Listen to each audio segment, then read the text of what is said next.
Nama saya Muhammad Habli Hafid. Saya sudah bekerja di industri game, totalnya sekitar 13 tahun mungkin ya. 3 proyek yang pernah saya libati itu VR Pasien Terakhir, terus Metal Brave Arena 76, dan eSports King. Peran saya dalam 3 proyek tadi adalah yang di VR Pasien Terakhir itu saya sebagai lead artist.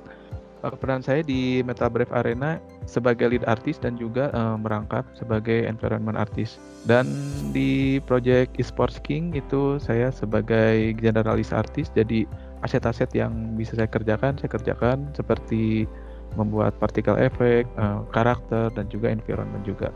Di video ini saya akan mencoba menggambarkan apa itu profesi 3D artist di dalam game. Secara umum, 3D artist itu adalah seorang seniman yang bertanggung jawab untuk membuat sesuatu yang berjenis 3 dimensi, seperti membuat objek, bahkan sampai animasi dan visual efeknya. Jadi ada beberapa misconception terhadap 3D artist itu, kayak misalnya 3D artist itu gak perlulah belajar 2D gitu. Itu kan salah, soalnya 3D artist itu berkaitan banget dengan 2D. Ada beberapa spesialisasi dari 3D artist seperti 3D modeling, 3D texturing artist, 3D lighting artist, 3D rendering artist, 3D technical artist, dan mungkin kalau dijabarkan masih banyak lagi. Salah satu spesialisasi yang paling umum yaitu 3D modeling artist. Jadi dia bertanggung jawab membuat 3D model. Di sini tuh ada spesialisasinya lagi seperti 3D yang spesialisasi terhadap hard surface, jadi objek-objek yang non-organik. Kemudian ada juga yang spesialis di lebih ke organik atau sculpting, biasanya dalam proses pembuatan karakter atau environment. Ada juga spesialisasi 3D artist itu ke 3D texturing, dia bertugas untuk membuat tekstur. Kemudian ada spesialisasi di 3D artist itu dia sebagai animator, tugasnya yaitu membuat animasi karakter atau objek. Kemudian ada spesialisasi yang di bidang lighting dan rendering, jadi dia bertugasnya di proses terakhir dalam sebuah proses pembuatan game gitu. Jadi segala hal visual yang nanti dilihat oleh player itu bertanggungjawabkan oleh dia. Selanjutnya saya akan memaparkan mengenai konsep dan teori dasar yang diperlukan oleh 3D artist. Sebenarnya 3D artist itu konsep dan teori dasarnya itu sama dengan 2D artist. Sama-sama harus menguasai fundamental art seperti proporsi, komposisi, anatomi, warna, lighting, perspektif, dan lain sebagainya. Dan ada tambahan pula untuk 3D artist itu pengetahuan basic mengenai matematika. Soalnya ini diperlukan untuk membuat shader atau material. Soft skill yang diperlukan itu terpenting itu mampu berkomunikasi dengan baik. Karena 3D artist itu sejatinya tidak bisa berjalan dia sendiri gitu. Soalnya harus ada kaitan sama role yang lain. Adapun hard skill yang diperlukan oleh 3D artist itu tentu saja dia harus menguasai 3D tools, ditambah menguasai juga walaupun hanya sedikit atau basicnya saja, yaitu tools buat 2D. Kemudian dia harus mengenal juga mengenai istilah-istilah common di bidang 3D, kayak apa itu vertex, polygon, apa itu rigging, prosesnya, dan seperti itulah.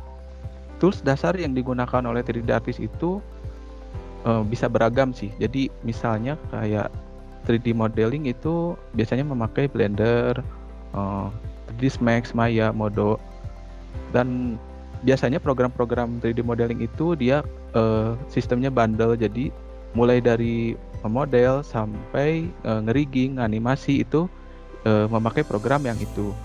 Cuman ada kayak spesifik tools yang lain yang seperti tools untuk tekstur itu biasanya menggunakan tools 2D biasa untuk memanipulasi foto seperti Photoshop, GIMP. Adapun software yang khusus buat texturing 3D itu misalnya Substance Painter atau Designer. Dan untuk proses look dev atau istilahnya itu rendering itu bisa menggunakan tools yang tadi yang seperti Blender, Maya, 3ds Max, atau bisa juga menggunakan di dalam si game engine itu sendiri. Selanjutnya saya akan mencoba memaparkan kegiatan 3D artist sehari-hari itu seperti apa.